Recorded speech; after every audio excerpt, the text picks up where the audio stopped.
নমস্কাৰ ছাত্ৰ ছাত্ৰীসকল, তোমালোকক স্বাগতম জনাইছো। আজি আমি আলোচনা কৰিবলৈ লৈছো দশম শ্ৰেণীৰ ভূগোল পাঠ্যপুথিৰ তৃতীয় অধ্যায় পৃথিৱী ভূগোল। এই পাঠটো আলোচনা কৰাৰ আগতে আমি এই পাঠটোৰ আলোচ্য বিষয়সমূহ কি কি এবাৰ জানি লওঁ আহা।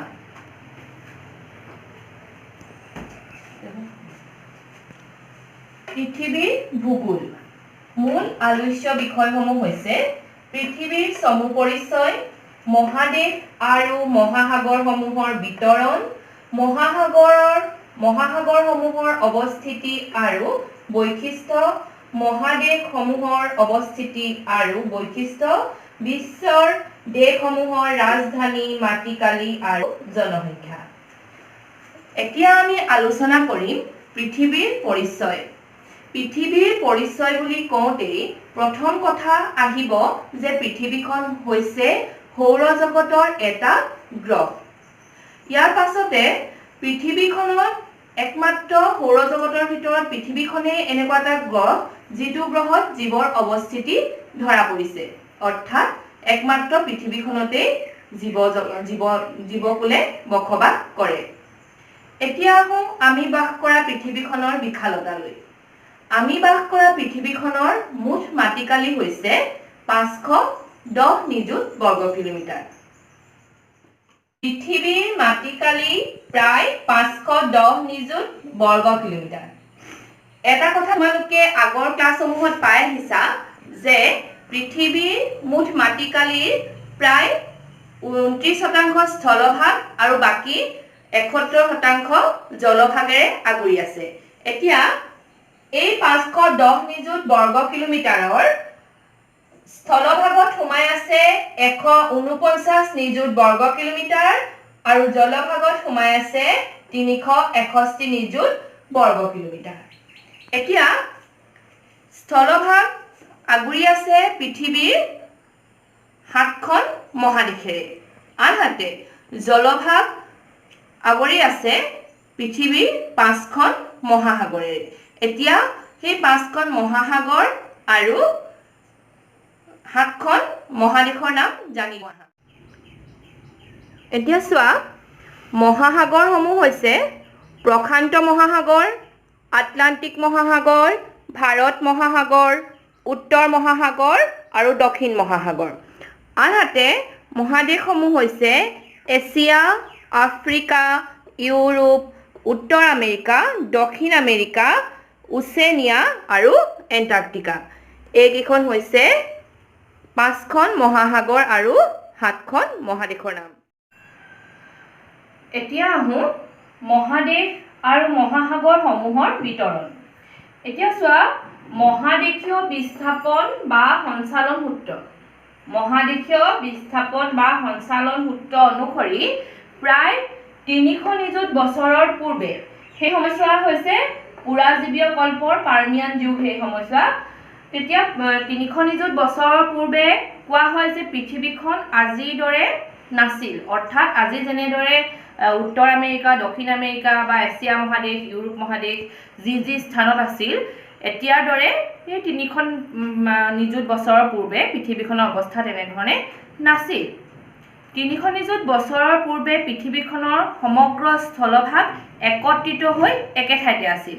ধৰা তোমালোকে ভাবি ল'ব পাৰা যে এখন বিশাল সমুদ্ৰৰ মাজত একমাত্ৰ এটা দ্বীপৰ দৰে পৃথিৱীখন আছিল। সেই তেতিয়া স্থলভাগক কোৱা হৈছিল পেনজিয়া আৰু সেই জলভাগক কোৱা হৈছিল পান্থালাছা। এই কথাখিনি আমি চিত্ৰৰ সহায়ত ভাল ধৰণে বুজি লওঁ আহা।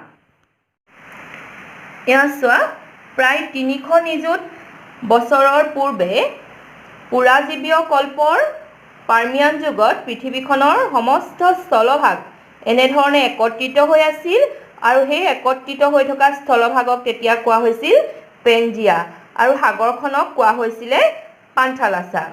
তাৰ পাছত কি হ'ল, কালক্ৰমত পেনজিয়াৰ সোঁমাজেৰে প্ৰায় পূবা পশ্চিমাকৈ এটা ঠেক আৰু দীঘল এখন সমুদ্ৰ সোমাই গ'ল। ধৰা এনেকুৱা এটা ক'ব পাৰি, সমুদ্ৰখন এইফালেদি সোমাই যোৱাৰ গতে এটা ঠেক আৰু সংকীৰ্ণ এটা পথৰ সৃষ্টি কৰাৰ নিচিনা হ'ল। আৰু তেতিয়া এই পেনজিয়া কি হ'ল, এনেকৈ দুটা ভাগত বিভক্ত হৈ পৰিল উত্তৰ আৰু দক্ষিণ এই দুটা ভাগত বিভক্ত হৈ পৰিল উত্তৰ ভাগৰ তেতিয়া নাম হ'ল লুৰেছিয়া বা আংগাৰালেণ্ড আৰু দক্ষিণ ভাগক কোৱা হ'ল গণ্ডৱানা লেণ্ড লুৰেছিয়া বা আংগাৰালেণ্ড আৰু গণ্ডৱানা লেণ্ড ইয়াৰ পাছত প্ৰায় 250 নিযুত বছৰৰ পূৰ্বে যেতিয়া মধ্যপুঞ্জীয় কল্পৰ আৰম্ভ হ'ল তেতিয়া কি হ'ল ভূত্বকৰ ফাটন ক্ৰিয়া আৰম্ভ হ'ল আৰু মহাদেশীয় সঞ্চালনৰ ফলত এই লৰেছিয়া আৰু গণ্ডৱানা লেণ্ড পুনৰ বিভাজিত হৈ পৰিল পুনৰ বিভাজিত হৈ পৰাৰ পাছত লাহে লাহে এনেকৈ আধুনিক পৃথিৱীখনৰ ৰূপ পালেহি আন এখন চিত্ৰৰ সহায়ত বুজি লওঁ আহা মহাদেশীয় সঞ্চালন সূত্ৰ অনুসৰি লৰেছিয়া বিভাজিত হৈ উত্তৰ আমেৰিকা গ্ৰীণলেণ্ড আৰু ভাৰত উপমহাদেশৰ উত্তৰে থকা ইউৰোপ আৰু এছিয়া মহাদেশৰ সৃষ্টি হৈছিল আনহাতে আৰু এইখিনি হৈছে গণ্ডৱানা লেণ্ড বিভাজিত হৈ দক্ষিণ আমেৰিকা আফ্ৰিকা মাডাগাস্কাৰ ভাৰতবৰ্ষ আৰব অঞ্চল মালয়েছিয়া আৰু অন্যান্য দ্বীপসমূহ অষ্ট্ৰেলিয়া আণ্টাৰ্কটিকা আদিৰ সৃষ্টি হৈছিল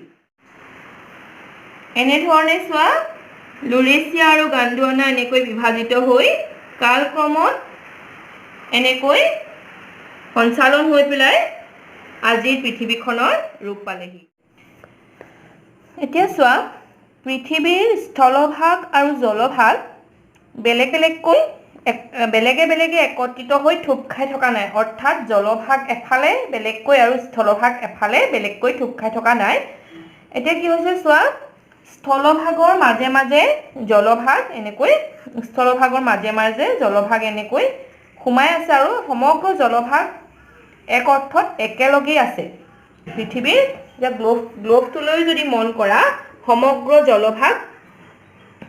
জলভাগ কিন্তু একেলগেই আছে এতিয়া ধৰা যেনেকৈ নদী বা পুখুৰী বা হ্ৰদৰ যেনেকৈ পাৰ থাকে তেনেকৈ কিন্তু মহাসাগৰ ইখনৰ পৰা সিখনক এনেকৈ পৃথক কৰা কোনো পাৰ নাই আনহাতে স্থলভাগ আকৌ কি হৈছে বৃহৎ চাৰিটা ভূখণ্ডত বিভাজিত হৈ বেলেগে আছে আৰু এই চাৰি ভূখণ্ডৰ মাজে মাজে মহাসাগৰবিলাক সোমাই আছে এতিয়া চোৱা এই চাৰিটা ভূখণ্ড কি আমি প্ৰথম জানিলো আহা ভূখণ্ড এই ভূখণ্ডত আছে এছিয়া মহাদেশ আফ্ৰিকা মহাদেশ আৰু ইউৰোপ মহাদেশেৰে এই প্ৰথম ভূখণ্ডটো গঠিত দ্বিতীয় ভূখণ্ডটো গঠিত হৈছে উত্তৰ আমেৰিকা আৰু দক্ষিণ আমেৰিকাৰে গঠিত হৈছে তৃতীয় ভূখণ্ডটো অষ্ট্ৰেলিয়া আৰু অষ্ট্ৰেলিয়াৰ ওচৰে পাজৰে থকা সৰু যিবিলাক দ্বীপ আছে এই দ্বীপবিলাক লগ লাগি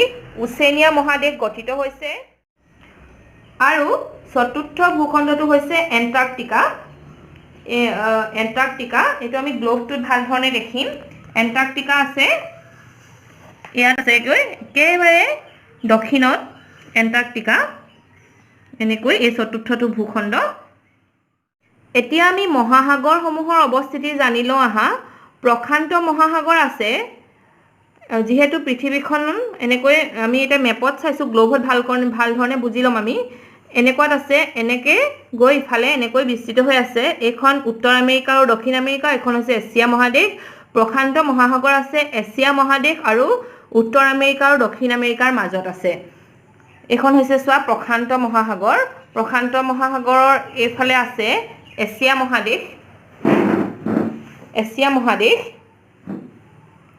এছিয়া মহাদেশ আৰু ইফালে উত্তৰ আমেৰিকা আৰু দক্ষিণ আমেৰিকাৰ মাজত আছে এইখন প্ৰশান্ত মহাসাগৰ আটলান্টিক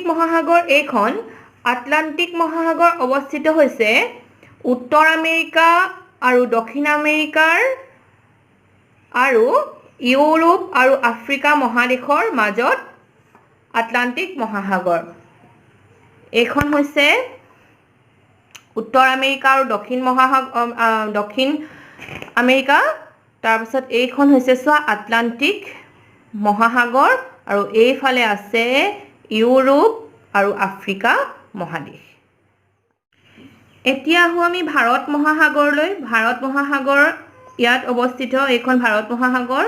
ভাৰত মহাসাগৰ আছে এছিয়া মহাদেশৰ দক্ষিণে, আফ্ৰিকা মহাদেশৰ পূবে আৰু ওচেনিয়া মহাদেশৰ পশ্চিমে। উত্তৰ মহাসাগৰ অৱস্থিত উত্তৰ আমেৰিকা, ইউৰোপ আৰু এছিয়া মহাদেশৰ উত্তৰে, আনহাতে দক্ষিণ মহাসাগৰ অৱস্থিত দক্ষিণ আমেৰিকা, আফ্ৰিকা আৰু ওচেনিয়া মহাদেশৰ দক্ষিণে দক্ষিণ মহাসাগৰ অৱস্থিত। এতিয়া চোৱা, এইডাল হৈছে বিক্ষুৱ ৰেখা। বিক্ষুৱ ৰেখাৰ উত্তৰে উত্তৰ গোলাৰ্ধ আৰু দক্ষিণে হৈছে দক্ষিণ গোলাৰ্ধ। এতিয়া পৃথিৱীৰ স্থলভাগৰ এক বৃহৎ অংশ প্ৰায় 67% অৱস্থিত উত্তৰ গোলাৰ্ধত, আনহাতে জলভাগৰ এক বৃহৎ অংশ প্ৰায় 57% অৱস্থিত দক্ষিণ গোলাৰ্ধত। আনহাতে আৰু এটা উল্লেখযোগ্য কথা যে পৃথিৱীৰ মুঠ জনসংখ্যাৰ প্ৰায় 90%ই বসবাস কৰে উত্তৰ গোলাৰ্ধত। এতিয়া আমি মহাসাগৰৰ তলৰ ভূ অৱয়সমূহৰ বিষয়ে জানিলো আহা। এতিয়া চোৱা, পৃথিৱীৰ উপৰিভাগ যিদৰে সমান নহয়, পৃথিৱীৰ উপৰিভাগ মালভূমি, সমভূমি, পৰ্বত, পাহাৰ আদিয়ে যেনেধৰণে অসমান কৰি ৰাখিছে, ঠিক তেনেধৰণে মহাসাগৰৰ তলৰ ভূভাগো বিভিন্ন ধৰণৰ ভূ অৱয়ৱে অসমান কৰি ৰাখিছে।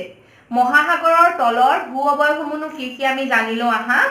মহাসাগৰৰ তলৰ ভূ অৱয়সমূহ মহীসোপান, মহীঢাল, গভীৰ সমুদ্ৰতল, সমুদ্ৰতলীয় দ্ৰোণী, সামুদ্ৰিক শৈলশিৰা বা দ্বীপ, গভীৰ সমুদ্ৰখাত ইত্যাদি। এতিয়া চোৱা, মহীসোপান 200 মিটাৰ পৰ্যন্ত বিস্তাৰিত হৈ আছে। মহীসোপানৰ পাছৰ আহে মহীঢাল, যিটো 2000 মিটাৰ পৰ্যন্ত গভীৰ। তাৰ পাছত সমুদ্ৰতলীয় দ্ৰোণী, যিটো 4000 মিটাৰ পৰ্যন্ত গভীৰ। তাৰ পাছত সামুদ্ৰিক শৈলশিৰা বা দ্বীপ, এইবিলাক এই সামুদ্ৰিক শৈলশিৰা বা দ্বীপবিলাক মহাসাগৰৰ ওপৰলৈ উঠি অহা ভূ অৱয়ব, যিবিলাক বেছি ওখ শৈলশিৰাবিলাক দ্বীপ হিচাপে ওলাই থাকে, আনহাতে দ্বীপ হিচাপে সমুদ্ৰ পৃষ্ঠৰ তলতো বহু ধৰণৰ তেনেকুৱা শৈলশিৰা থাকে। তাৰ পাছত আহিলে গভীৰ সমুদ্ৰখাত। গভীৰ সমুদ্ৰখাতবিলাক হৈছে সমুদ্ৰ পৃষ্ঠৰ সমুদ্ৰৰ তলৰ এক কথাত ক'ব পৰা দ বৃহৎ গভীৰ গাঁতবিলাককে কোৱা হয় গভীৰ সমুদ্ৰখাত। এইবিলাক 8000ৰ পৰা 10000 বা 11000 মিটাৰ পৰ্যন্ত গভীৰ হ'ব পাৰে। এই কথাখিনি আমি চিত্ৰৰ সহায়ত ভাল ধৰণে বুজি লোৱা আহা। এয়া চোৱা, মহীসোপান 200 মিটাৰ পৰ্যন্ত গভীৰ। উপকূলৰ একেবাৰে ওচৰতে থকা অগভীৰ অংশখিনিয়ে হৈছে মহীসোপান। মহীসোপানৰ পাছত ক্ৰমে গভীৰ অংশটোৱে হৈছে মহীঢাল। এই মহীঢাল প্ৰায় 2000 মিটাৰ পৰ্যন্ত গভীৰ। মহীঢালৰ পাছতে আছে সমুদ্ৰতলীয় দ্ৰোণী। এই সমুদ্ৰতলীয় দ্ৰোণীবিলাক প্ৰায় 4000 মিটাৰ পৰ্যন্ত গভীৰ। সমুদ্ৰতলীয় দ্ৰোণীবিলাক বুজিবলৈ আমি অন্য এখন চিত্ৰৰ সহায় ল'ব লাগিব। এই মহীঢালৰ পাছতে এনেকুৱা গভীৰ কিছুমান ফাট দেখিবলৈ পোৱা যায়, যিবিলাক 400 মিটাৰ পৰ্যন্ত গভীৰ হ'ব পাৰে। এনেকুৱা কিছুমান ফাটকেই কোৱা হয় কেনিয়ন বুলি কোৱা হয়।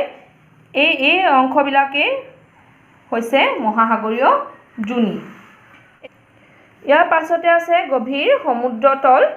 তাৰ পাছত আহিলে চোৱা, কিছুমান খাট, সামুদ্ৰিক খাট, যিবিলাক 8000ৰ পৰা 10000 মিটাৰ পৰ্যন্ত গভীৰ হ'ব পাৰে। এইবিলাক হৈছে সামুদ্ৰিক খাট। এনেধৰণে গভীৰ মহাসাগৰৰ তলৰ গভীৰ অংশবিলাক হৈছে সামুদ্ৰিক খাট। আকৌ এইবিলাক হৈছে শৈলশিৰা। এইবিলাক হৈছে শৈলশিৰা, যিবিলাক ওপৰলৈ উঠি অহা ভূ অৱয়ব, সেইবিলাক হৈছে শৈলশিৰা। আৰু শৈলশিৰাবিলাক এনেকৈ ওপৰলৈ উঠি এনেকৈ ওপৰলৈ ওলাই থকা অংশই হৈছে দ্বীপ। এইবিলাকেই হৈছে মহাসাগৰৰ মুখ্য ভূ অৱয়বসমূহ। আৰু পৃথিৱীৰ ভিতৰত আটাইতকৈ যিটো গভীৰ খাট, সামুদ্ৰিক খাট, পৃথিৱীৰ সমুদ্ৰ খাতসমূহৰ ভিতৰত প্ৰশান্ত মহাসাগৰৰ তলত থকা মেৰিয়ানা বা চেলেঞ্জাৰ খাতটোৱে হৈছে আটাইতকৈ গভীৰতম খাত। তাৰ গভীৰতা হৈছে 11,022 মিটাৰ পৰ্যন্ত এই মেৰিয়ানা খাতটো গভীৰ। ছাত্ৰ ছাত্ৰীসকল, আশা কৰোঁ তোমালোক উপকৃত হ'লা। আজিলৈ ভিডিঅ'টো ইমানতে সামৰিছোঁ। পুনৰ লগ পোৱাৰ আশাৰে ধন্যবাদ।